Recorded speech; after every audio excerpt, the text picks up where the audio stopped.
जय श्री हरि विष्णु, जय मां लक्ष्मी। दोस्तों, एकादशियों में सबसे बड़ी एकादशी कहे जाने वाली परिवर्तिनी एकादशी 25 सितंबर 2023 को पड़ने जा रही है। और यदि आप भी आपके घर की सुख शांति, संतान की कमी और धन की कमी या कर्ज से परेशान है, या आपका भाग्य आपका साथ नहीं दे रहा है, तो दोस्तों, परिवर्तिनी एकादशी का दिन आपके लिए बेहद महत्वपूर्ण और खास होने जा रहा है, क्योंकि इस दिन राजयोग, अमृत सिद्ध योग और साथ ही धन लक्ष्मी जैसे कई बड़े योग बन रहे हैं। और इस दिन भगवान श्री हरि विष्णु सब पर अपनी कृपा बरसाने वाले हैं। इसलिए दोस्तों, अगर आप भी भगवान विष्णु और मां लक्ष्मी जी से इस दिन जो भी सच्चे दिल से मांगेंगे, वो मनोकामना आपकी जरूर पूरी होगी। और दोस्तों, अगर आप इस दिन केले के पेड़ से जुड़े इस चमत्कारी और 100% सटीक और असरदार उपाय को कर लेते हैं, तो आप देखेंगे कि कुछ ही दिनों में आपकी सभी समस्याओं का हल संपूर्ण रूप से हो जाएगा। दोस्तों, एक साल में करीब 24 एकादशी पड़ती है और 25 सितंबर को पड़ने वाली एकादशी सभी एकादशियों में सबसे बड़ी मानी जाती है।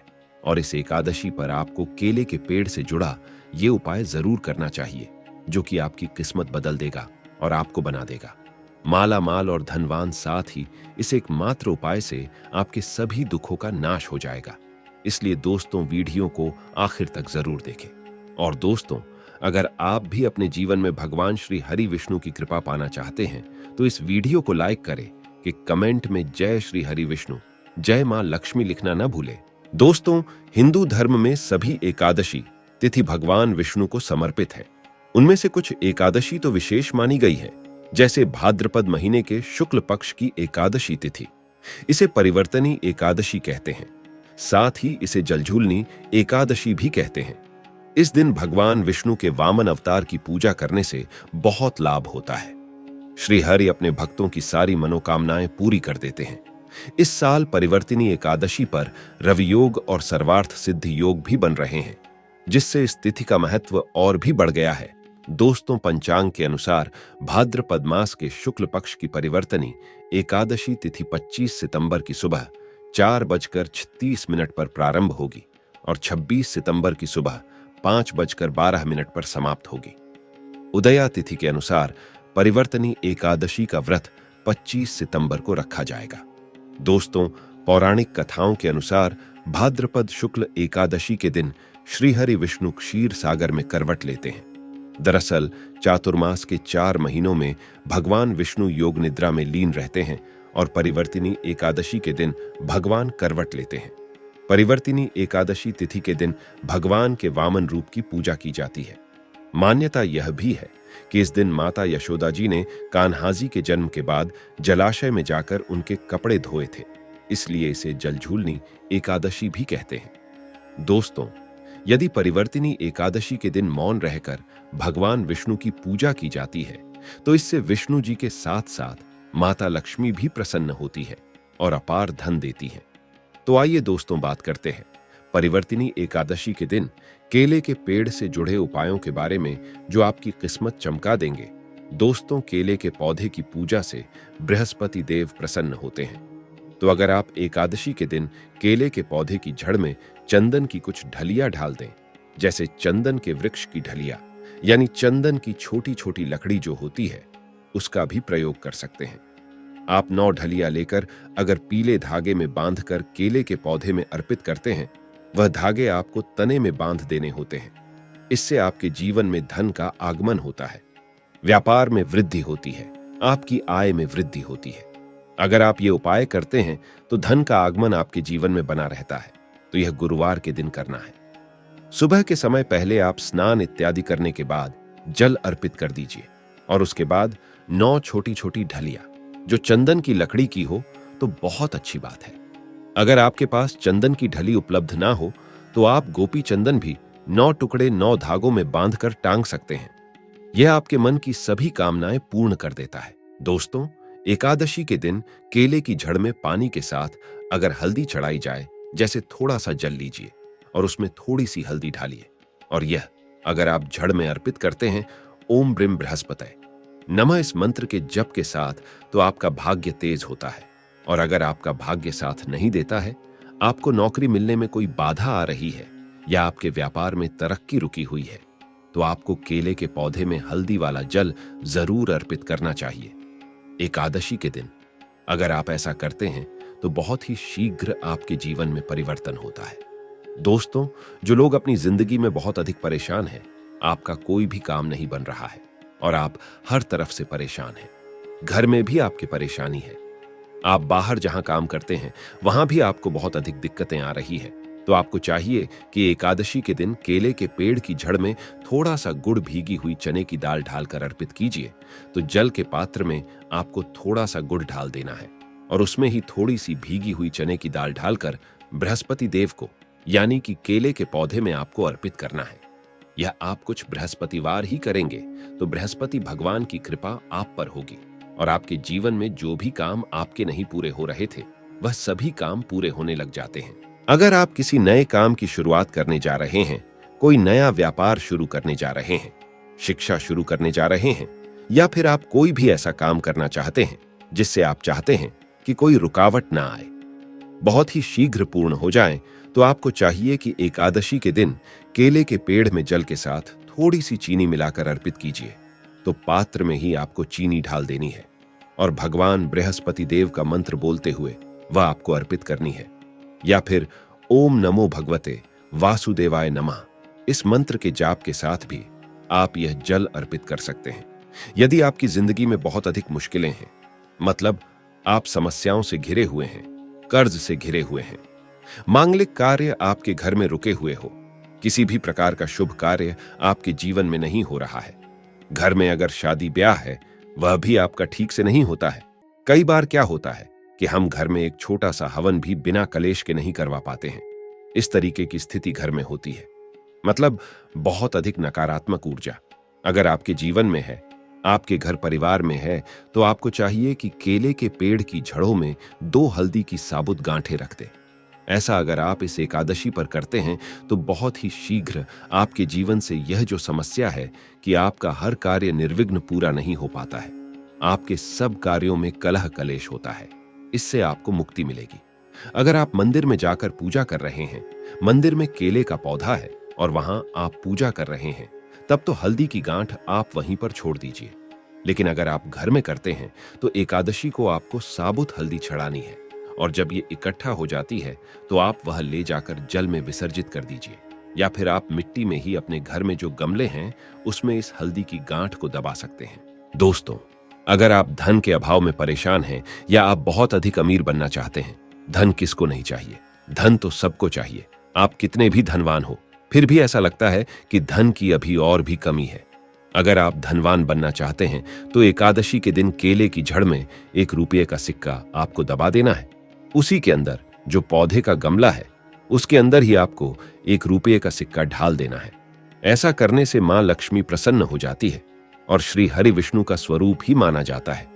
केले के पौधे को तो ये उपाय अगर आप अपने घर में करते हैं तो बहुत अच्छा होगा, या फिर जहां भी, जैसे अगर हम मंदिर में भी जाकर करते हैं तो 1 रुपये का सिक्का या 5 या 10 रुपये का, जो भी आपके पास सिक्के के स्वरूप में जो पैसे होते हैं वही आपको मिट्टी में दबाने हैं। तो ध्यान यही रखना है कि कोई आपको उस मिट्टी में सिक्का ढालते हुए देखे नहीं, क्योंकि कई बार क्या होता है, आप सिक्का छड़ा कर आए, किसी और ने उसे निकाल दिया तो इसका भी फल नहीं मिलता है। तो जब आप सिक्का छड़ा कर आते हैं, मतलब दबा कर आते हैं, अगर मंदिर में जाकर कर रहे हैं, तब आपको यह ध्यान रखना है। घर में पौधा है तब तो आराम से गमले की मिट्टी में ढाल दीजिए और फिर आप उसको छोड़ दीजिए। सिर्फ एक ही बार ये उपाय करें और आप देखें आपके जीवन में चमत्कारी रूप से धन का आगमन होता है। जो भी कार्य आप कर रहे हैं, चाहे छोटा सा ही व्यापार है, आपका वह व्यापार बहुत जल्दी तरक्की करता है। नौकरी में भी आपको प्रमोशन मिलता है, धन आगमन के रास्ते आपके जीवन में खुलने लग जाते हैं। दोस्तों, यदि आपके शादीशुदा जीवन में बहुत अधिक परेशानी आ रही है, दाम्पत्य जीवन बहुत अधिक परेशानी में है, तो आपको चाहिए कि एकादशी के दिन जैसे केले के पेड़ की पूजा जो आप कर रहे हैं, तो ऐसे में आपको केले के पेड़ पर हल्दी की गांठ अर्पित करनी है और भीगे हुए मुनक्के चढ़ाने हैं। और जल तो आप चढ़ा ही रहे हैं, हल्दी चढ़ा रहे हैं, उसके साथ ही आपको 2 गांठ साबुत हल्दी की ढाल देनी है और जो भीगे हुए मुनक्के होते हैं वह भी चढ़ाने चाहिए। ऐसा करने से आपके जीवन में जो दाम्पत्य जीवन में परेशानी आ रही है वह दूर होती है और आपके दाम्पत्य जीवन में मधुरता आनी शुरू हो जाती है। पति पत्नी के रिश्ते मधुर होने लग जाते हैं। ऐसा आप एकादशी को करेंगे तो बहुत ही शीघ्र चमत्कारी लाभ होगा। दोस्तों, आपकी शादी में अधिक परेशानी आ रही है या फिर आपको संतान प्राप्ति में बहुत बाधाएं आ रही है, तो आपको क्या करना चाहिए? एकादशी के दिन केले की आप पूजा कीजिए, हल्दी ढालकर जल अर्पित कीजिए और उसके बाद आपको क्या करना है? थोड़ा सा पीला कपड़ा आपको केले के पौधे पर ढालना है, अर्पित करना है, पीला कपड़ा छड़ा देना है और इसके बाद आपको केले की परिक्रमा करनी है। आपको केले के पौधे की 7 परिक्रमा करनी है। मन में आपके जो भी कामना है, चाहे आप विवाह की कामना रखते हैं या फिर आपकी संतान प्राप्ति में बाधा आ रही है, तो आप भगवान बृहस्पति देव से प्रार्थना कीजिए कि आपके मन की यह कामना है बहुत ही शीघ्र पूर्ण हो, तो बहुत ही शीघ्र आपके विवाह में जो बाधाएं आती हैं वह दूर होती है और शीघ्र ही आपके विवाह के योग बनने लग जाते हैं। रिश्ता आपका जो बार बार टूट रहा है, तब आप यह उपाय करें, बहुत ही शीघ्र आपको लाभ होगा। मन चाहा वर चाहते हैं, तब भी आपको इस विधि से केले की पूजा करनी चाहिए कि पहले आपको जल में हल्दी मिलाकर अर्पित करना है। थोड़ी सी भीगी हुई चने की दाल डाल दीजिए, मुनक्का अर्पित कीजिए और उसके बाद आपको पीला कपड़ा अर्पित करना है और 7 परिक्रमा क्लॉकवाइज करनी है, जैसे हम सीधा घूमते हैं। उसी तरीके से इसके बाद बृहस्पति देव से प्रार्थना करेंगे तो आपके विवाह में संतान में जो भी बाधाएं आ रही है बहुत ही शीघ्र दूर होती है। दोस्तों, एकादशी के दिन नहाने के बाद केले के पेड़ पर जल चढ़ाना बहुत शुभ माना जाता है और अगर आप हल्दी मिला हुआ जल अर्पित करते हैं तो इससे आपके सभी कार्यों में सफलता मिलती है। आपके सभी शुभ कार्य बनने लग जाते हैं। घर में अगर किसी भी प्रकार की धन की समस्या है, धन रुका हुआ है, धन का आगमन नहीं हो रहा है, आपके जीवन में सुख समृद्धि नहीं है, तो आपको क्या करना चाहिए? एकादशी के दिन केले के पेड़ पर चंदन की माला अर्पित करनी चाहिए। चंदन की माला मार्केट में आसानी से मिल जाती है, जो पूजा की दुकान होती है, वहां से लीजिए और उस माला को आप केले के पौधे पर टांग दीजिए और थोड़ी सी हल्दी पौधे के जड़ में अर्पित कीजिए। जल्दी कीजिए। उसके बाद आपको थोड़ी सी हल्दी पाउडर अर्पित करनी है। इससे आपके जीवन की सभी परेशानियां दूर होंगी।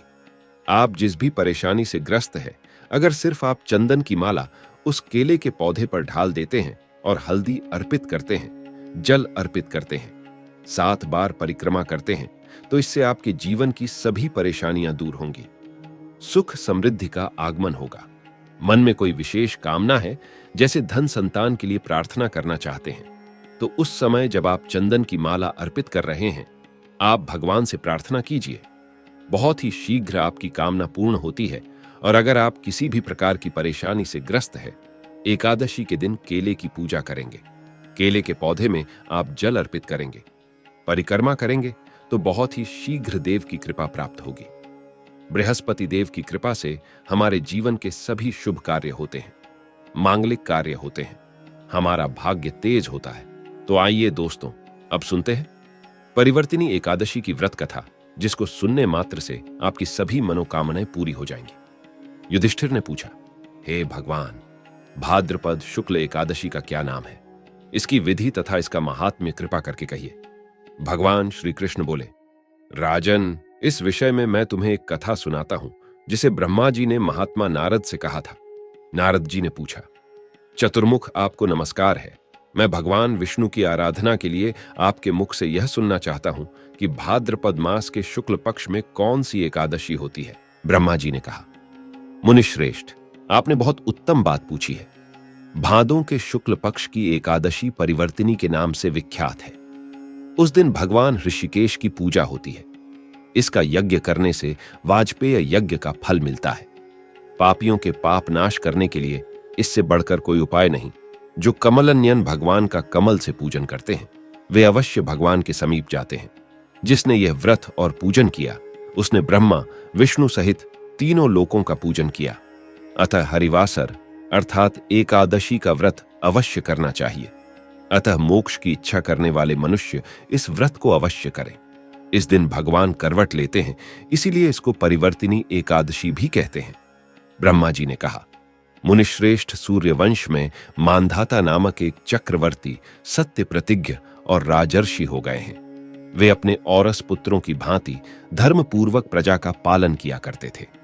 उनके राज्य में अकाल नहीं पड़ता था, मानसिक चिंताएं नहीं सताती थीं और व्याधियों का प्रकोप भी नहीं होता था। उनकी प्रजा निर्भय तथा धन धान्य से समृद्ध थी। महाराज के कोष में केवल न्यायोपार्जित धन का ही संग्रह था। उनके राज्य में समस्त वर्णों और आश्रमों के लोग अपने अपने धर्म में लगे रहते थे। मानधाता के राज्य भूमि कामधेनु के समान फल देने वाली थी। उनके राज्यकाल में प्रजा को बहुत सुख प्राप्त होता था।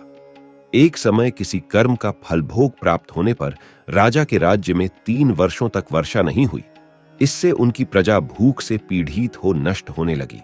तब संपूर्ण प्रजा ने महाराज के पास आकर कहा, नृपश्रेष्ठ, इस समय अन्न के बिना प्रजा का नाश हो रहा है, अतः ऐसा कोई उपाय कीजिए जिससे हमारे योगक्षेम का निर्वाह हो। राजा ने कहा, आप लोगों का कथन सत्य है, किंतु जब मैं बुद्धि से विचार करता हूं तो मुझे अपना किया हुआ कोई अपराध नहीं दिखाई देता। फिर भी मैं प्रजा का हित करने के लिए पूर्ण प्रयत्न करूंगा। ऐसा निश्चय करके राजा अपने मंत्रियों को साथ ले विधाता को प्रणाम करके सघन वन की ओर चल दिए। वहां पर घूमते घूमते एक दिन उन्हें ब्रह्मपुत्र अंगिरा ऋषि के दर्शन हुए। उन पर दृष्टि पड़ते ही राजा अपने वाहन से उतर पड़े और दोनों हाथ जोड़कर मुनि के चरणों में प्रणाम किया। राजा मुनि के समीप बैठे तो मुनि ने राजा से आगमन का कारण पूछा। राजा ने कहा, भगवान, मैं धर्मानुकूल प्रणाली से पृथ्वी का पालन कर रहा था, फिर भी मेरे राज्य में वर्षा का अभाव हो गया। इसका क्या कारण है, इस बात को मैं नहीं जानता। ऋषि बोले, राजन, इस युग में केवल ब्राह्मण ही तपस्वी होते हैं, दूसरे लोग नहीं। किंतु आपके राज्य में एक शूद्र तपस्या करता है, इसी कारण मेघ पानी नहीं बरसाते। तुम इसके प्रतिकार का यत्न करो, जिससे यह अनावृष्टि का दोष शांत हो जाए। राजा ने कहा, मुनिवर, एक तो वह तपस्या में लगा है और दूसरे वह निरपराध है, अतः मैं उसका अनिष्ट नहीं करूंगा। आप उक्त दोष को शांत करने वाले किसी धर्म का उपदेश कीजिए। ऋषि बोले, राजन, यदि ऐसी बात है तो भाद्रपद मास के शुक्ल पक्ष में जो पधा नाम से विख्यात एकादशी होती है, उसके व्रत के प्रभाव से निश्चय ही उत्तम वृष्टि होगी। नरेश, तुम अपनी प्रजा और परिजनों के साथ इसका व्रत करो। ऋषि के वचन सुनकर राजा अपने घर लौट आए। उन्होंने चारों वर्णों की समस्त प्रजा के साथ भादों शुक्ल पक्ष की पधा एकादशी का व्रत किया। इस व्रत के प्रभाव से पानी बरसाने लगे, पृथ्वी जल से आप्लावित हो गई और हरी भरी खेती से सुशोभित होने लगी। सभी प्रजा सुखी एवं समृद्ध हो गए। भगवान श्री कृष्ण कहते हैं, राजन, इस कारण इस उत्तम व्रत का अनुष्ठान अवश्य करना चाहिए। पधा एकादशी के दिन जल से भरे हुए घड़े को वस्त्र से ढंककर दही और चावल के साथ ब्राह्मण को दान देना चाहिए। साथ ही छाता और जूता भी देना चाहिए। दान करते समय निम्नांकित मंत्र का उच्चारण करें। तो दोस्तों, यह थी परिवर्तिनी एकादशी से जुड़ी सभी महत्वपूर्ण जानकारियां और उपाय जिनको आपको इस बार जरूर करना चाहिए। तो दोस्तों, आपको जानकारी कैसी लगी हमें कमेंट में जरूर बताइएगा। वीडियो अच्छा लगा हो तो वीडियो को लाइक, शेयर और चैनल को सब्सक्राइब करना ना भूलिएगा। आप सभी के मंगल की कामना करते हुए मिलते हैं अगली वीडियो में। धन्यवाद। जय श्री हरि विष्णु, जय मां लक्ष्मी।